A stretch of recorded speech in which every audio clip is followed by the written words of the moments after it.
Grabe ang ginawa ni Vice Ganda, napahiya si Axel. Tunghayan.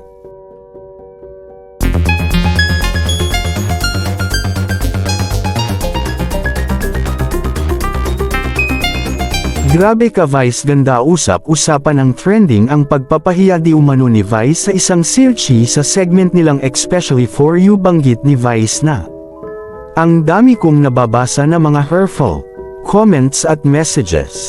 Again, sanay na ako dyan.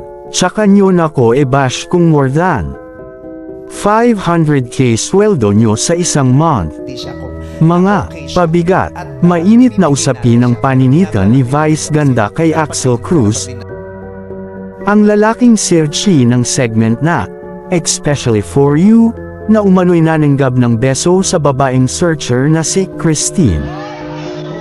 Naging kontrobersyal ito dahil hati ang reaksyon at opinyon ng mga netizen patungkol sa pagsita ni Vice Ganda at iba pang TV hosts, na kesyo hindi raw dapat ipinahiya sa national TV pa man din ang bisitang Sirchi. Lumaki pa ang isyu ng bawiin ni Vice ang nauna niyang pahayag na magsusorry siya kay Axel, matapos kasing maglabas ng pahayag sa TikTok si Christine na hindi naman daw siya nakaramdam ng pambabastos sa ginawa ni Axel. Ngunit naiba ang ihip ng hangin nang makausap na raw ng ilang It's Showtime staff si Christine. Yun ang maganda po. Kaya ang nababash ngayon ay si Christine dahil daw sa pabago-bagong statement nito. Lalo pang naging issue ito nang kumalat naman sa social media ang video ni Christine habang umiiyak dahil pinagmukha raw siyang sinungaling sa mga nangyari. Kay Axel.